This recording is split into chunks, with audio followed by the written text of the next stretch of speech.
April, di mana ekonometrika kalau tidak ada perubahan lagi itu di hari Selasa jam pertama. Ya, baik.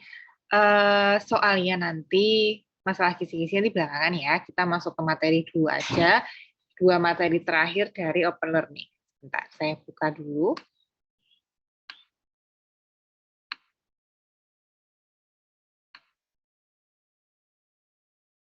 Pertemuan 5, estimasi interval dan pengujian hipotesis sama analisis regresi majemuk. Oke.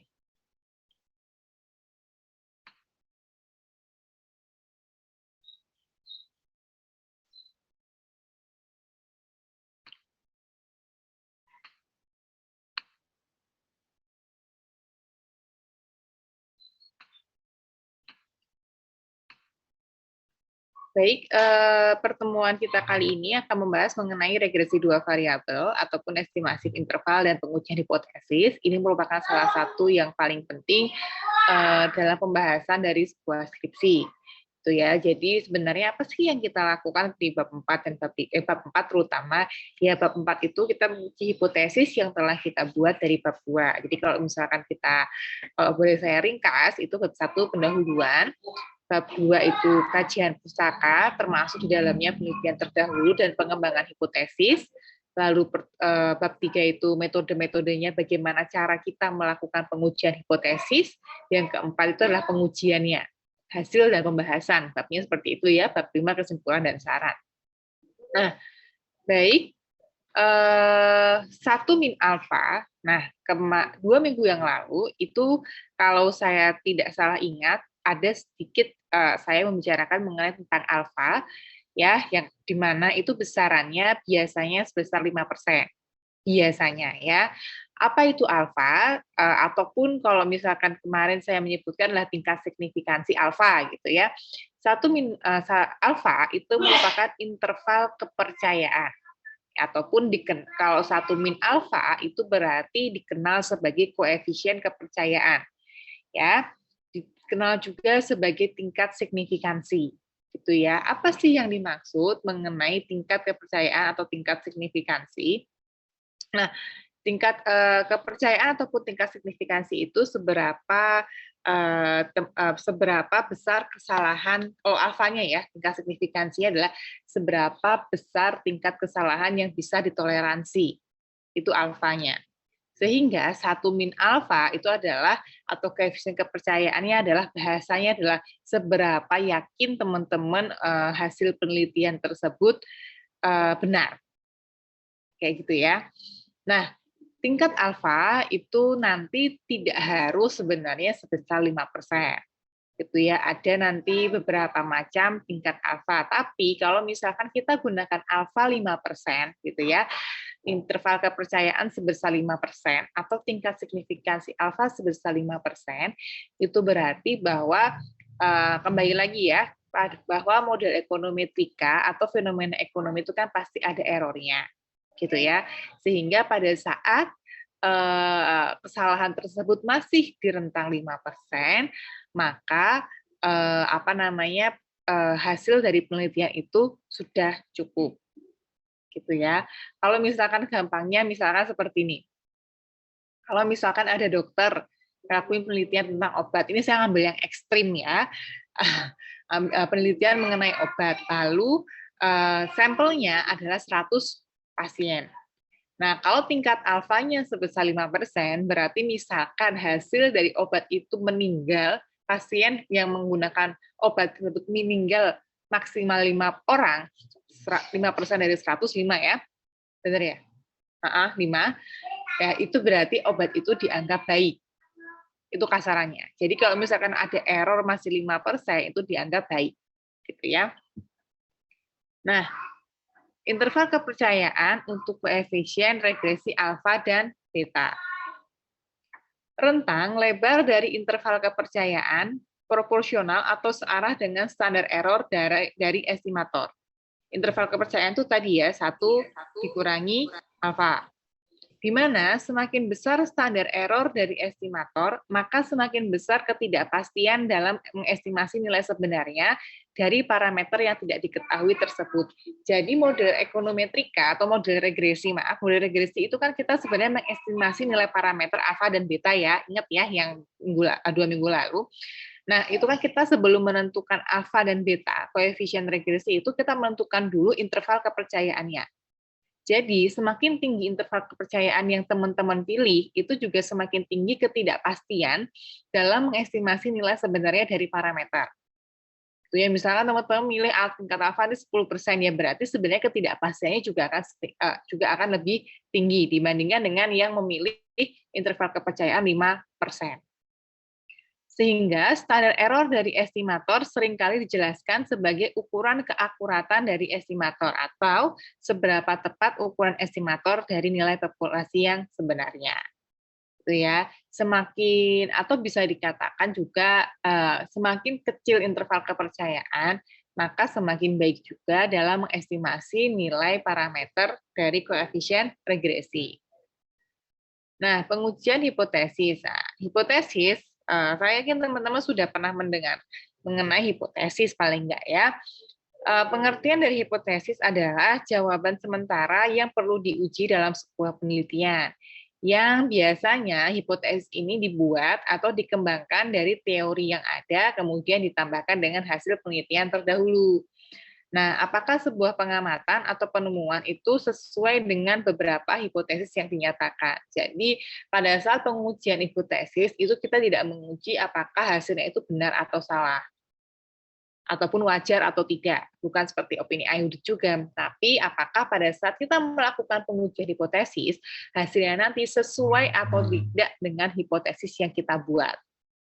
Nah, itu ya, kata sesuai sendiri diartikan sebagai cukup mendekati nilai hipotesis sehingga tidak perlu menolak pernyataan yang dihipotesiskan.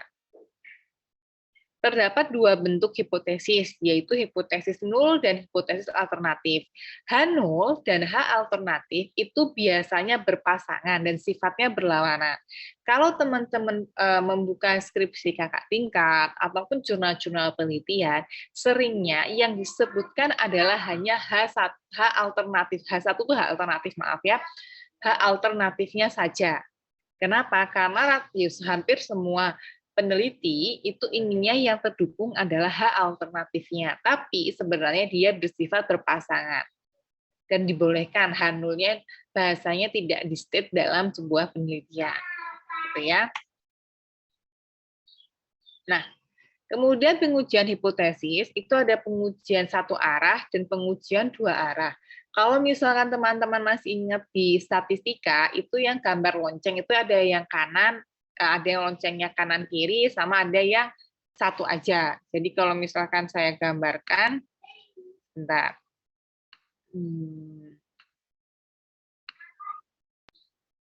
Kalau saya gambarkan ada yang gini, ada yang gini. Sorry, ini saya hapus dulu.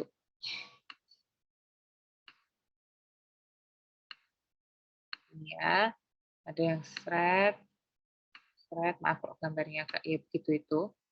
Nah, kalau yang begini ini, yang diarsir ya, ini juga dan ini, ataupun yang sebaliknya ya, yang arahnya yang berlawanan. Jadi yang loncengnya dari sebelah sini, ada yang garis datarnya sebelah sini.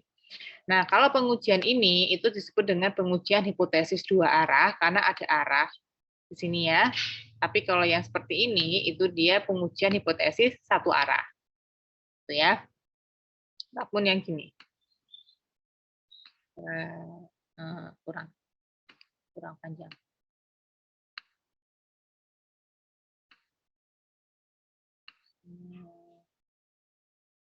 Jadi ada di sebelah sini.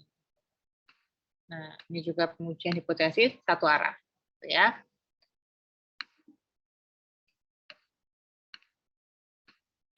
Nah, seringnya itu pengujian hipotesis itu dilakukan, semuanya sering sih 2 arah atau 1 arah, itu tergantung peneliti.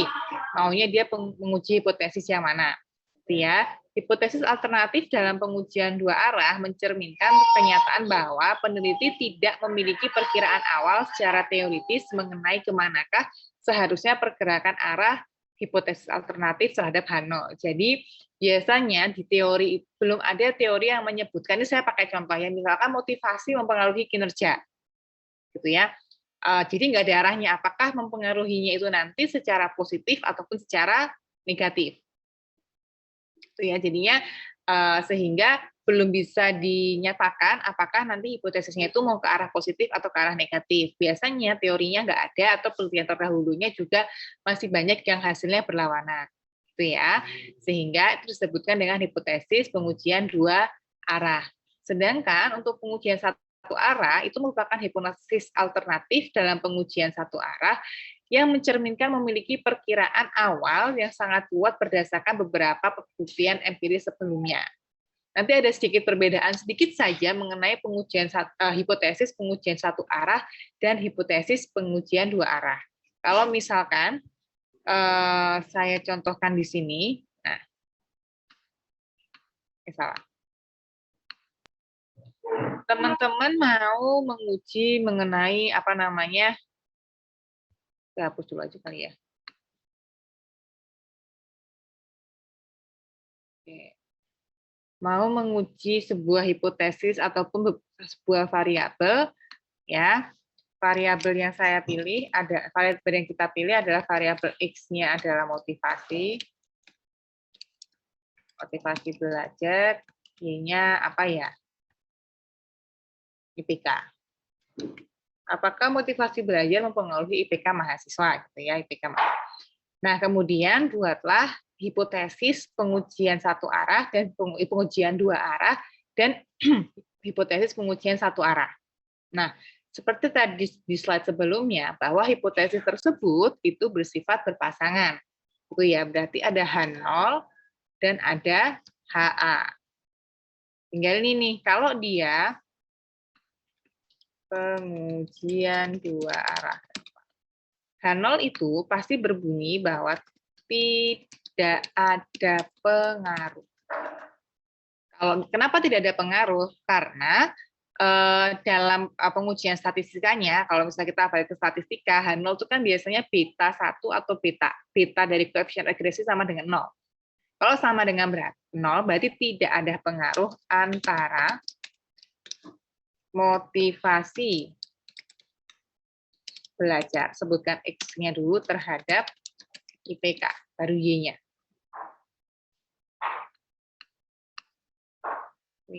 Nah, kemudian untuk hipotesis alternatifnya kebalikannya, ada atau terdapat pengaruh antara motivasi belajar terhadap IPK. Ini ya.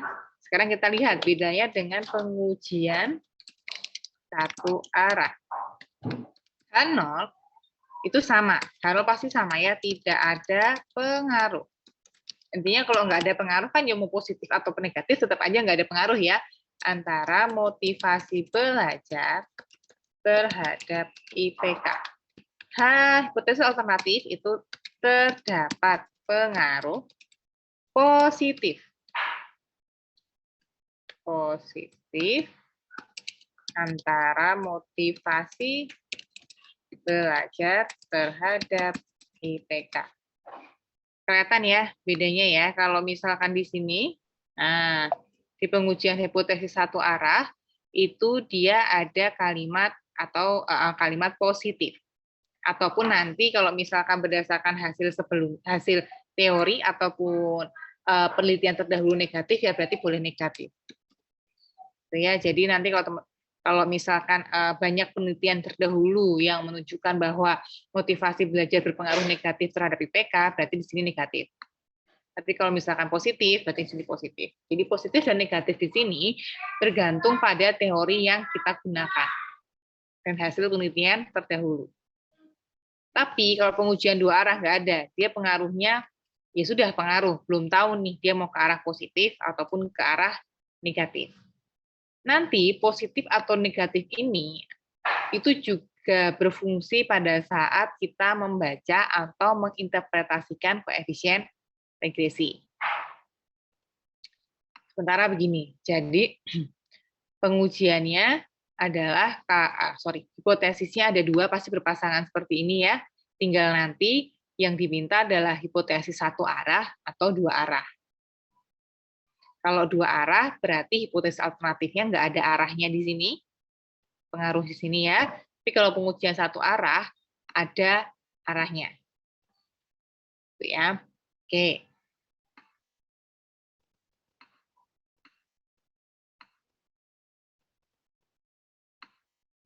Ataupun misalkan ini kita gambarkan, Nadia.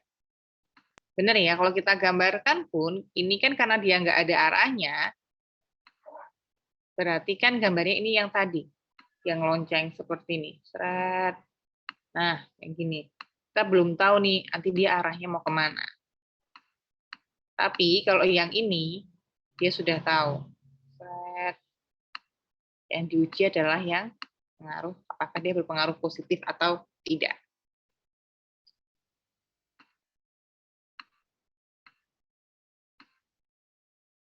Nah, uji signifikansi itu merupakan pendekatan alternatif dalam pengujian hipotesis. Jadi, kalau misalkan dulu statistika, itu kan teman-teman nyarinya adalah T-tabel dibandingkan dengan T-hitung, gitu ya. Kalau misalkan T-tabel lebih besar dibandingkan dengan T-hitung, gitu ya. Itu maka hipotesis alternatif diterima, tapi kalau misalnya sebaliknya ditolak, gitu ya. Cuma karena kita sudah sudah memakai interval kepercayaan tadi, dan sekarang kan juga tinggal melakukan analisisnya kan tinggal menggunakan SPSS. Jadi kita menggunakan uji signifikansi aja, lebih gampang. Jadi hasil signifikansi nanti dibandingkan dengan interval kepercayaan yang kita pilih. Gitu ya. Jadi di sini jika nilai dari uji statistika berada di daerah kritis, maka hipotesis nol ditolak. Tapi kalau misalkan berada di luar daerah kritis, maka hipotesis nol diterima atau tidak signifikan secara statistik. Ini ada contoh ya. Ternyata sudah buat contoh di sini. Ya, seorang mahasiswa ingin meneliti mengenai pengaruh kompetensi auditor dan overconfidence auditor terhadap kualitas audit. Pertama, buatlah hipotesis nol dan hipotesis alternatifnya, baik satu arah dan 2 arah. Kalau seperti ini, itu nanti berarti ada 2 hipotesis yang berpasangan. Gitu ya. Kalau misalkan tadi yang saya contohkan, itu karena dia regresi 2 variabel atau regresi sederhana, dia hanya ada 1 X dan 1 Y. Kalau di sini, X-nya 2, X1-nya kompetensi auditor, X2-nya overconfidence, kemudian Y-nya adalah kualitas audit. Sehingga pada saat dibuat hipotesisnya, ini kalau misalkan yang satu arah ya, hipotesis untuk variabel X1, kompetensi auditor, H0-nya adalah tidak terdapat pengaruh antara kompetensi auditor terhadap kualitas audit. H1-nya atau H alternatifnya adalah terdapat, kebalikannya ya, terdapat pengaruh secara positif antara kompetensi auditor terhadap kualitas audit. Jadi karena sudah ditentukan satu arah, maka ada arahnya secara positif. Lalu untuk yang X2, kalau misalkan X2-nya mau dibuat juga hipotesis satu arah, maka bunyinya adalah H0 itu tidak terdapat pengaruh antara overconfidence auditor terhadap kualitas audit. Hipotesis alternatifnya terdapat pengaruh secara positif antara, tinggal diganti aja nih, overconfidence auditor terhadap kualitas audit. Lalu untuk X2, ini contohnya adalah 2 arah, berarti tidak memiliki arah untuk hipotesis alternatifnya. H0-nya itu berbunyi tidak terdapat pengaruh sama ya antara karena ini yang dibaca adalah X2, maka yang diambil adalah X2, overconfidence auditor terhadap kualitas audit. H2-nya itu adalah terdapat pengaruh antara overconfidence auditor terhadap kualitas audit. Nah, kalau misalkan X1-nya itu mau dibuat hipotesis 2 arah, itu berarti bunyinya adalah H0 tidak terdapat pengaruh antara kompetensi auditor terhadap kualitas audit. Tapi H1-nya terdapat pengaruh, nggak ada arahnya positif atau negatif antara kompetensi auditor terhadap kualitas audit. Itu ya. Gampang sebenarnya kalau satu arah sama dua arah. Lalu, kita memilih juga tingkat signifikansi. Nah, seringnya itu penelitian-penelitian ekonomi atau ilmu sosial menggunakan tingkat signifikansi 5% dan 10%. Boleh nggak, Bu, kalau saya milih 1%? Boleh.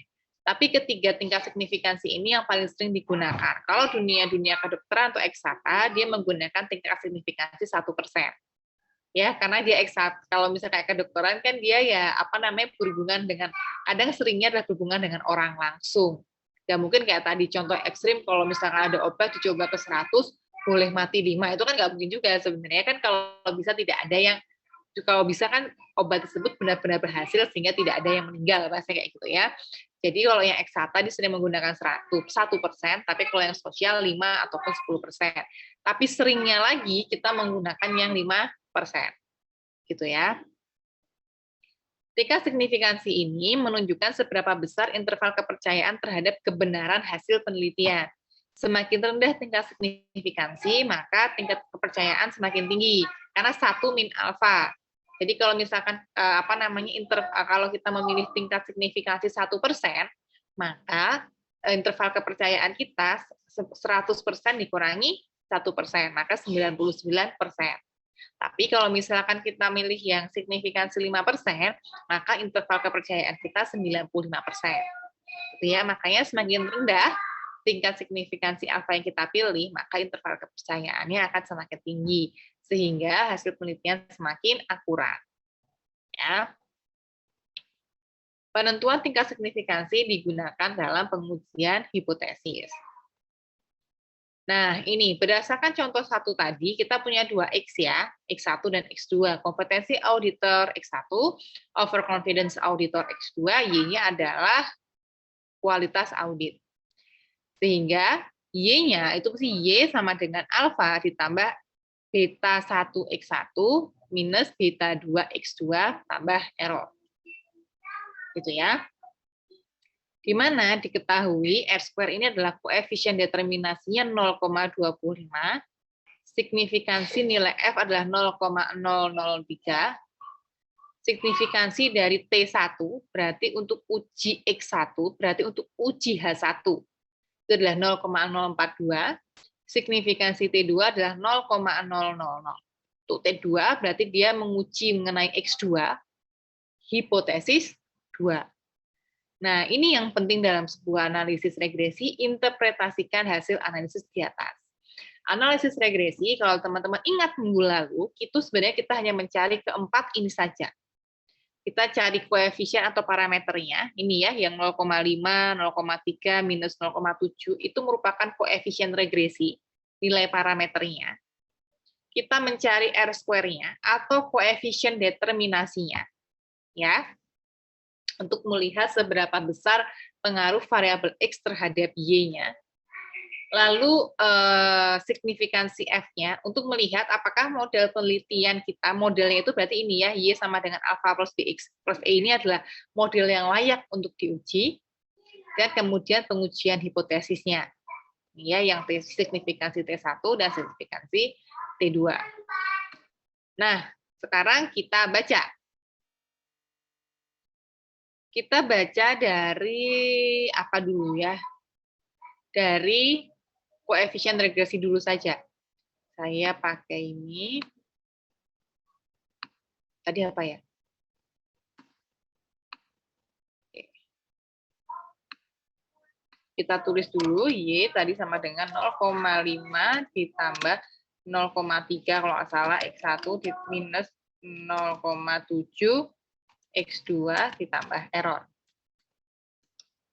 Ini yang kita baca adalah alfa, ya, yang sebesar 0,5, kemudian beta 1 yang sebesar plus ya, tandanya 0,3, kemudian beta 2 sebesar minus. Ini plus minusnya ada artinya soalnya, makanya perlu ditulis 0,7.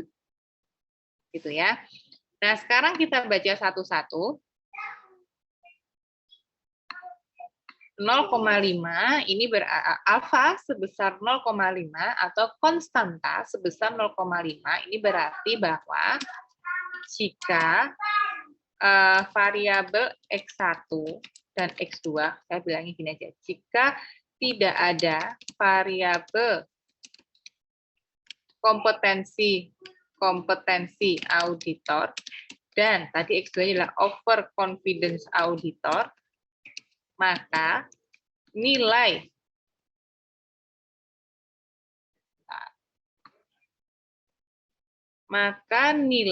kualitas audit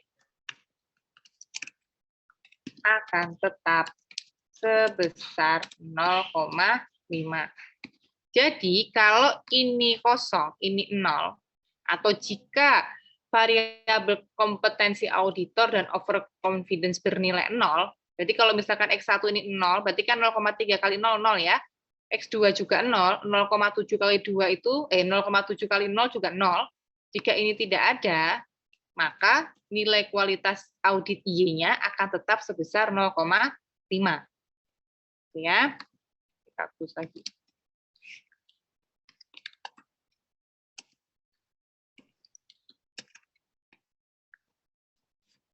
Itu nggak bisa saya bawain lagi ya. Oh alah, ternyata ke samping. Saya copy aja.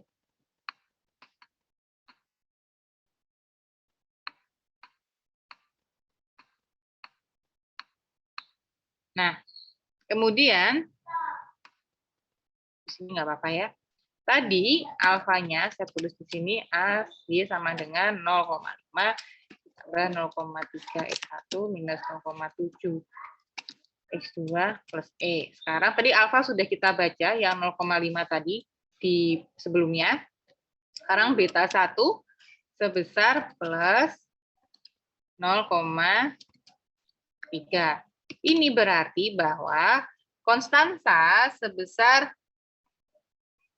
0,3 itu plus 0,3 jika, biasanya satu sini dulu, nilai konstanta. Kalau dalam skripsi biasanya saya mintanya begini, nilai koefisien regresi sebesar 0,3. Hal ini berarti bahwa jika variabel X, karena dia B1 yang kita baca X1 ya, kompetensi auditor naik sebesar 1 poin, ini mutlak, maksudnya 1 poin, kalau naik ya berarti 1 poin gitu ya, maka variabel Y-nya, berarti kinerja kualitas auditor akan naik sebesar 0,3 poin.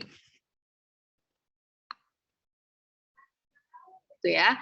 Jadi kalau misalkan X1-nya naik 1 poin, maka Y-nya, kualitas auditornya akan naik sebesar 0,3 poin. Kenapa? Kalau pada saat ini nggak ada, alfa nggak ada, kemudian yang beta 2 ini nggak ada, X1-nya kita kalikan 1 poin, maka 0,3 kali 1 akan naik sebesar 0,3 poin. Gitu.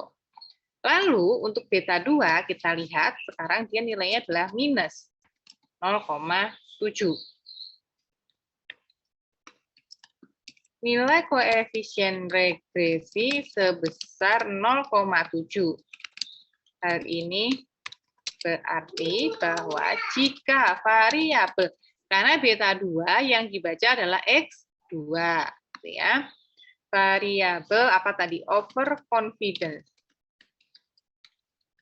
auditor naik sebesar 1 poin, maka variabel kualitas, ini minus, harus ada minusnya. Nah, kualitas audit akan turun kebalikannya sebesar 0,7 poin. Itu ya. Jadi kalau misalkan nilai koefisien regresinya positif, maka hubungan antara X dan Y-nya akan searah. Jadi pada saat kompetensi auditor naik, maka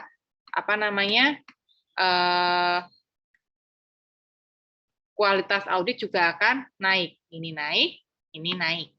Tapi kalau misalkan koefisien regresinya negatif, maka pada saat overconfidence auditornya naik, X-nya naik, nilai Y-nya turun. Atau mau teman-teman balik, apa namanya? Hal ini berarti bahwa jika variabel overconfidence auditor turun sebesar 1 poin, maka variabel kualitas audit akan naik.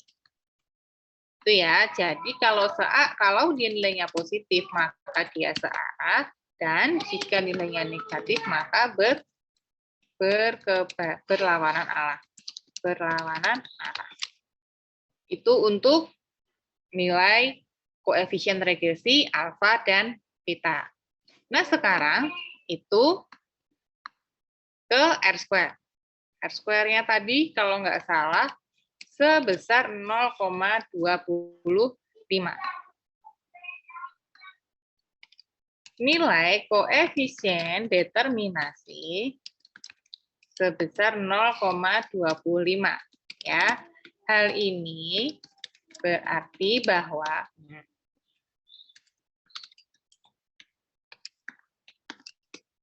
sebesar 25%, 0,25 kali 100% ya, kita persentasekan 25%, variabel X1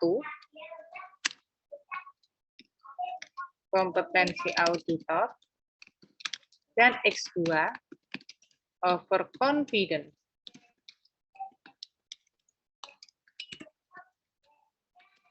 mempengaruhi variabel Y. Berarti apa tadi? Kualitas audit. Sisanya 75%. Sorry, 75% itu didapatkan dari 100% dikurangi nih, 25% nih ya. Di sisanya adalah 75%. Dipengaruhi oleh variabel lain yang tidak dimasukkan ke dalam model penelitian. Itu ya. Jadi koefisien determinasi itu melihat seberapa besar pengaruh variabel X1 dan X2 terhadap Y. Ternyata dari variabel-variabel yang kita pilih ini itu variabel kompetensi auditor dan overconfidence itu bisa mempengaruhi Y, kualitas audit sebesar 25%. Sisanya 75% yang mempengaruhi variabel Y atau yang mempengaruhi kualitas audit itu memang tidak dimasukkan ke dalam model penelitian. Berarti ada banyak faktor-faktor yang bisa mempengaruhi kualitas audit. Beberapa di antaranya yang kita pilih ini ya, kompetensi auditor, overconfidence auditor, kualitas auditor, kemudian fee auditor, ada banyak. Nah, cuma karena kita milihnya adalah kompetensi dan overconfidence, dia bisa mempengaruhi variabel kualitas sebesar 25%. Sisanya memang tidak dimasukkan ke dalam model penelitian. Lalu, kita sudah menginterpretasikan koefisien regresi, sudah juga ini apa namanya koefisien determinasi. Ya, sekarang kita pindah lagi ke uji F. Uji F ini adalah uji kelayakan model atau sering disebut juga uji simultan. Nah, saya nggak tahu kalau saya itu dulu diajarinya di S2. Uji F itulah untuk melihat model itu layak atau tidak. Tapi seringnya digunakan sebagai uji simultan dari suatu penelitian. Nanti kita lihat ya, bagaimana interpretasinya. Uji F itu cara melihatnya adalah, dia juga punya hipotesis. H0-nya itu berbunyi tidak ada pengaruh apa namanya kompetensi auditor dan overconfidence auditor terhadap kualitas audit. Sinsur saya kurang, secara simultan. Itu ya. Lalu hal alternatifnya adalah terdapat pengaruh secara simultan.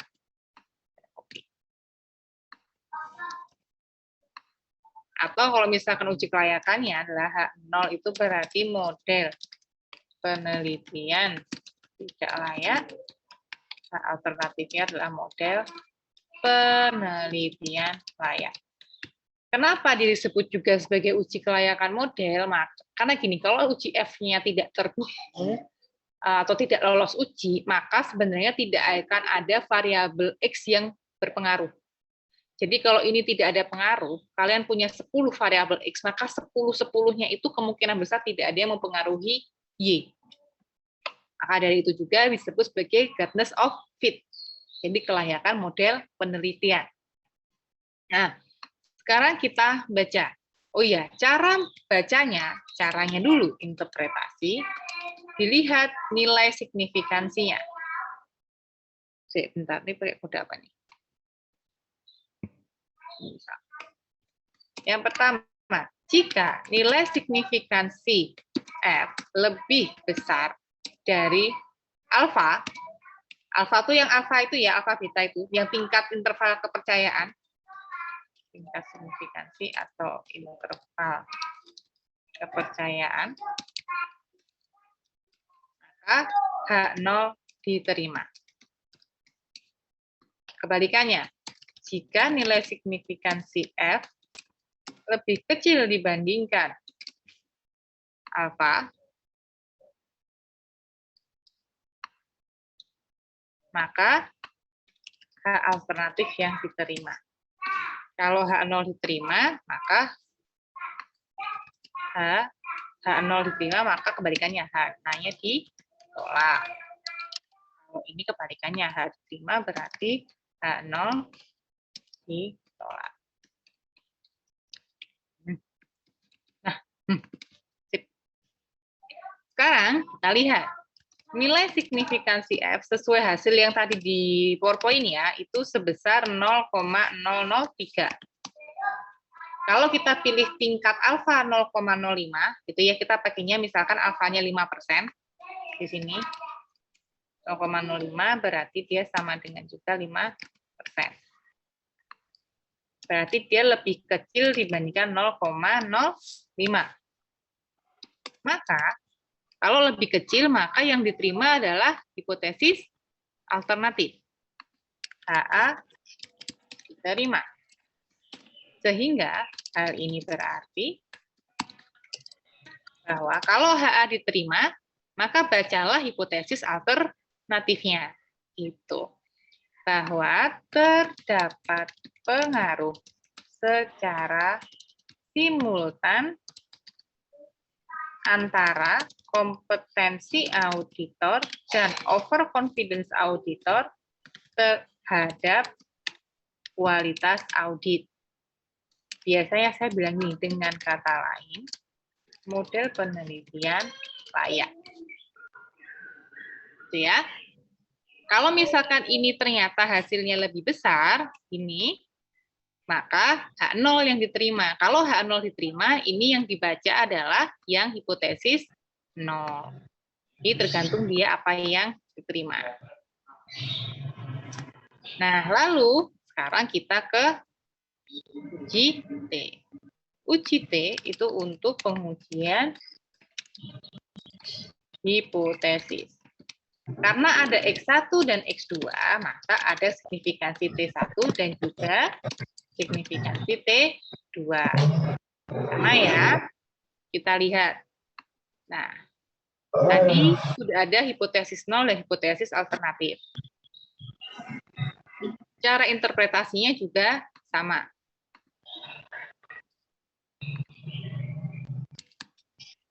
Cara interpretasi. Sama, jika nilai signifikansi T lebih kecil dibandingkan, lebih besar dibandingkan dengan, mana dia? Alfa, maka H0 yang diterima. Kebalikannya, jika nilai signifikansi T-nya lebih kecil dibandingkan alfa, maka HA diterima. Oh ya, hasil ini ataupun cara teman-teman membaca hipotesis ini tidak akan dibahas di mata kuliah lain. Ya, jadi besok ya ujuk-ujuk teman-teman skripsi dan nggak ada lagi mata kuliah ataupun pelajaran yang akan membahas mengenai SPSS, mengenai alat analisis, mengenai menginterpretasikan sebuah hasil. Interpretasi dari hasil-hasil ini itu bisa digunakan juga, ataupun dia digunakan untuk menginterpretasikan. Kalau teman-teman makainya SEM, ya interpretasinya juga akan seperti ini caranya. Teman-teman makainya Stata, mau pakai EBIUS, SPSS, itu juga cara interpretasinya sama. Hanya alat-alat tersebut mengolahnya aja, karena alatnya berbeda, cara mengolahnya beda. Interpretasinya sama. Dan tidak dibahas lagi di metodologi penelitian. Ya. Nah, oke, sekarang saya lupa nilai signifikansi T1 dan T2 itu berapa. Ya, cuma kita pakai ini aja. Misalkan nilai signifikansi T1. T1 tadi pengujiannya satu arah ya, yang T2 dua arah. T1 sekitar 0,01 anggap. Kita pakai seperti ini. Maka ini, bentar ya. Mam dulu katanya. Sama dulu sama Utik. Oh, sorry. Nilai signifikansi T1 itu adalah 0,01.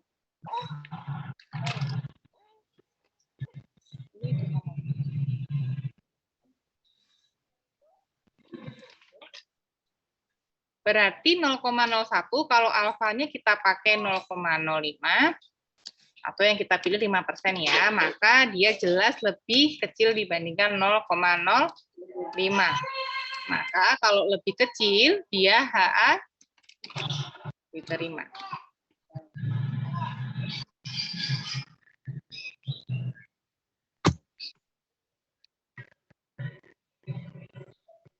Nah, kalau HA diterima berarti kita baca HA. Hal ini berarti bahwa HA-nya apa? HA-nya kita lihat di sini. HA-nya adalah ini ya. Terdapat pengaruh secara positif. Terus aja lagi. Karena dia yang berpengaruh, karena hipotesis tersebut yang berpengaruh, maka di statement ulang di sini. Bahwa itu tadi apa? Terdapat pengaruh antara kompetensi auditor terhadap kualitas audit. Nah, lalu sekarang kita misalkan baca yang signifikansi. Kalau dia signifikansi T1, maka yang dibahas adalah hipotesis 1 ya, sehingga yang di sini di state ulang adalah variabel juga X1. Kalau nilai signifikansi X2, P2, sorry, itu berarti kita bahasnya X2, yang overconfidence tadi. Anggap ini saya buat 0,71. Maka dia lebih besar dibandingkan 0,05. Maka kalau lebih besar, hasilnya H0 yang diterima. Nah, kalau H0 diterima, berarti yang dibaca adalah H0-nya. Dan ini berarti bahwa tidak terdapat pengaruh antara overconfidence auditor terhadap kualitas audit. Udah. Ya. Jadi regresi itu kita menginterpretasikan ini. Lalu nanti setelah UTS kita cari tahu bagaimana cara mengolah data ini. Untuk melakukan regresi, analisis regresi itu nggak bisa langsung kalian uji regresinya. Ingat ya, kita ingin mendapatkan hasil yang blue, best linear unbiased estimator, sehingga ada asumsi-asumsi klasik yang harus diuji dan harus lolos. Di mana uji asumsi klasiknya ada 4. Kalau itu sudah lolos, baru kita bisa ke regresi. Sebenarnya penelitian kita tuh mencari keempat ini saja. Ya, kita mencari koefisien determinasi, kemudian kita koefisien regresi, uji kelayakan model atau uji simultan, dan uji hipotesis, ya, ataupun uji parsial namanya. Kita cari keempat ini, dapat angkanya, kemudian diinterpretasikan, dijelaskan apa makna dari angka-angka tersebut. Jadi enggak cuma dapat angkanya, tapi yang penting adalah menginterpretasikan. Pada saat menginterpretasikan ini nanti di bab 4, teman-teman juga harus menambah variabel mana, penelitian mana yang sejalan dengan hasil-hasil penelitian ini. Dan ditambah juga kenapa sih kompetensi auditor itu bisa mempengaruhi kualitas audit, ataupun sebaliknya, kenapa overconfidence itu tidak bisa mempengaruhi kualitas audit. Jelaskan secara logis. Biasanya, mahasiswa-mahasiswa skripsi, itu sampai sini benar. Kemudian ditambah, penelitian ini sejalan dengan penelitian misalkan Dewita Puspawati tahun 2012, bahwa dalam penelitian tersebut juga hasil penelitian tersebut adalah terdapat pengaruh antara kompetensi dan kualitas audit, titik. Tapi nggak ada penjelasan logisnya, kenapa sih kompetensi auditor itu bisa mempengaruhi kualitas audit? Nah, jelaskan. Karena kompetensi auditor adalah bagaimana auditor bisa memahami suatu proses audit. Ya, pada saat auditor memahami seluruh proses audit, maka kualitas audit juga akan semakin meningkat. Dibandingkan dengan auditor yang kompetensi auditornya rendah, nah, tuh, jadi ada penjelasannya. Udah, skripsi selesai. Gitu ya. Cuma masalah statistika ini, analisis statistik atau analisis ekonometrika ini juga nanti tanda kutip susah-susah gampang, bergantung dosen pembimbingnya. Ya, ada biasanya yang dosen pembimbing minimal 2 harus lolos UJT, ada yang biasanya ikut apa adanya hasil penelitian, tapi biasanya ikut apa adanya hasil penelitian itu UJF-nya harus lolos. Karena pada saat UJF ini tidak lolos, maka penunda penelitiannya tidak layak atau tidak ada pengaruh sama sekali nanti X terhadap Y-nya. Dan kalau teman-teman tahu sendiri, skripsi kakak tingkat teman-teman itu nggak mungkin ada yang cuma 2 variabelnya. Minimal itu biasanya 4. Ada saya pernah validasi itu 8 X-nya. Oh, pernah lagi penelitiannya pembimbingannya Burita itu 10 X-nya. Ya, mempengaruhi apa? CSR apa intellectual capital gitu kalau nggak salah. Itu ya. Biasanya banyak rentek-rentek. Kalau teman-teman pakainya fraud hexagon. Nah, itu juga banyak variabel X-nya. Itu ya. Itu. Baik, saya lanjut dulu. Nah, sebelum saya lanjut, ada pertanyaan?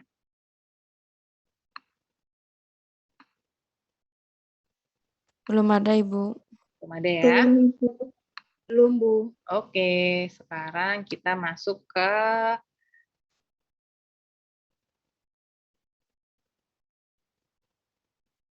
ini sih. Yang pertemuan ke-8, yang terakhir. Pertemuan ke-7, sorry. Sebenarnya apa yang saya jelaskan, kalau teman-teman baca video, lihat video sama ya, sama. Gak mungkin beda. Saya cek dulu, ini apa sih masalah, kalau nggak saya ringkas aja masalah estimasi, bahasnya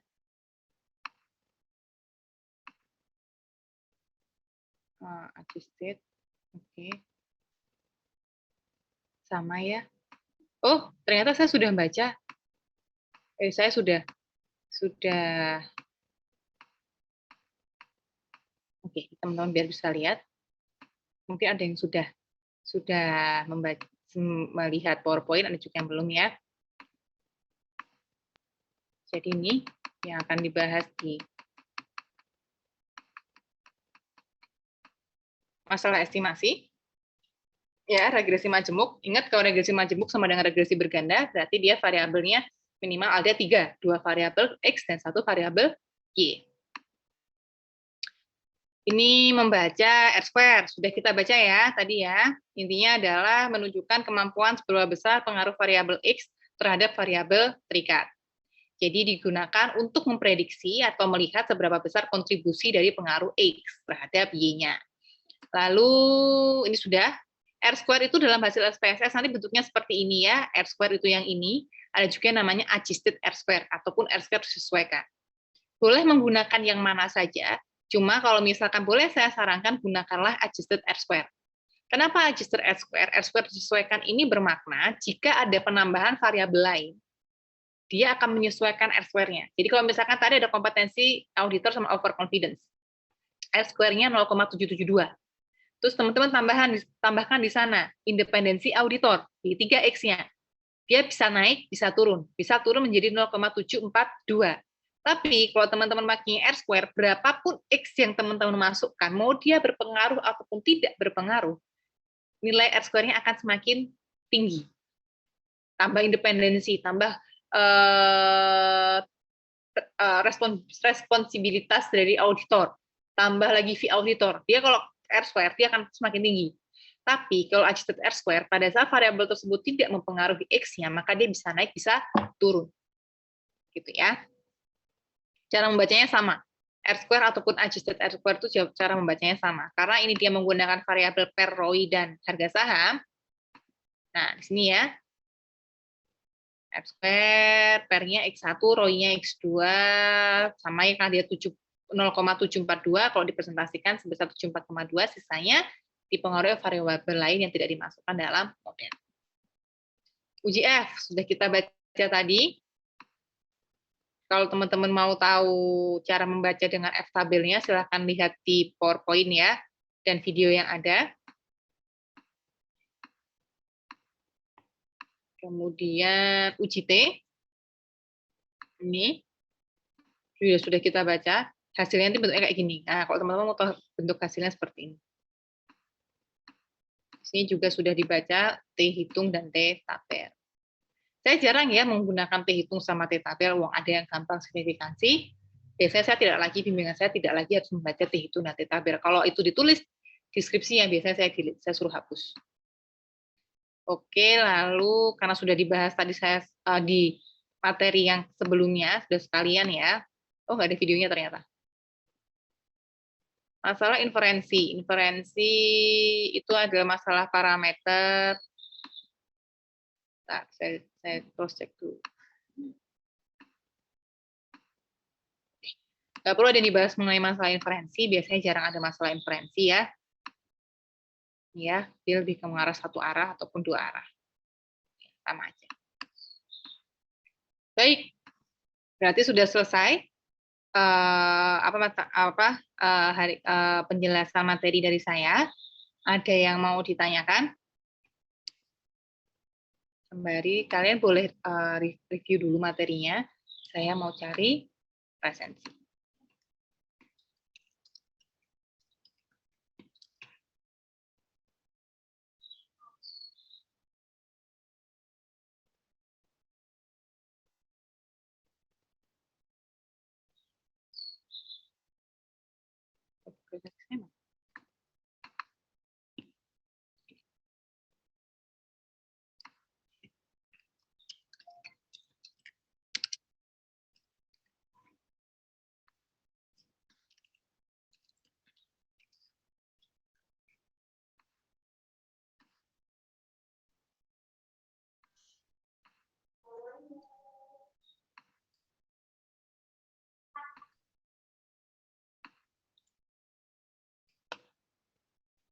Dan teman-teman silahkan melakukan presensi di kolom chat. Maksudnya ada link di kolom chat, silahkan diisi ya.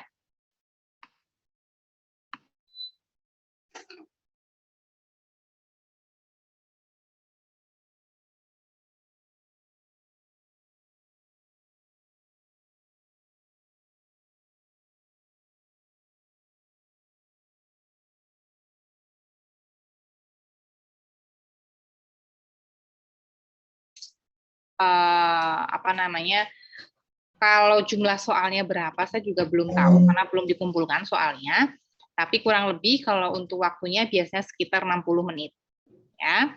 60 menit soalnya biasanya sekitar 40 sampai dengan 50 soal ujian.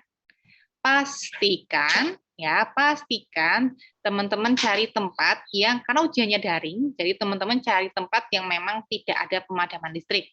Kalau misalkan laptopnya masih bisa dicas, karena kan ada yang laptopnya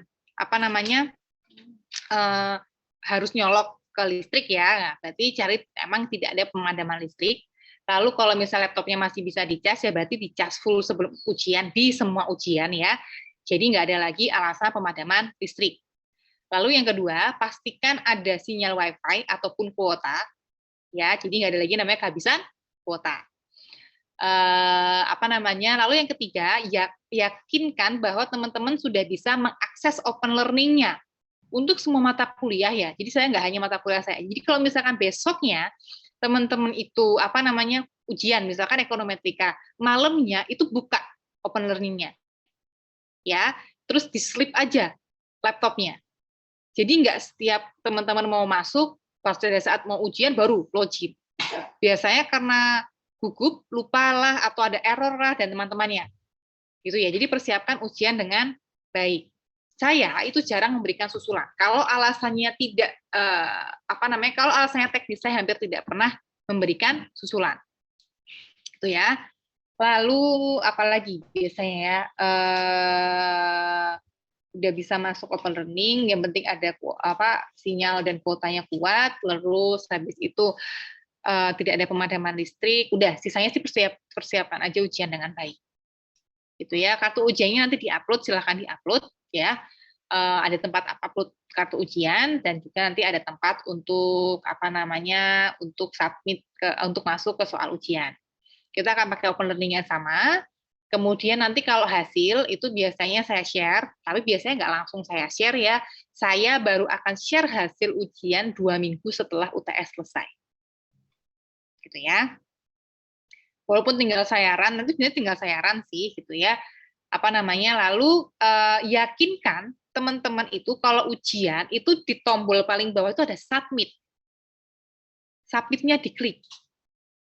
Jadi kalau udah ngisi jawabannya ya submitnya diklik. Yang Mbak klik ya jawabannya nggak akan ke-record di tempat saya. Gitu ya. Nanti setelah kalian klik tulisannya adalah submitted. Nah, itu berarti sudah masuk ke tempat saya. Terus apa lagi? Udah, biasanya sih yang luput itu aja. Nah, ini pengumuman untuk pertemuan 8 sampai dengan pertemuan 14. Ya, pertemuan 8 sampai dengan pertemuan 14 itu insya Allah akan dilakukan secara luring. Kalau kita lihat surat keputusan rektor yang WR1 yang terakhir. Ya. Nah, materi dari pertemuan 8 sampai dengan pertemuan 4 itu setengahnya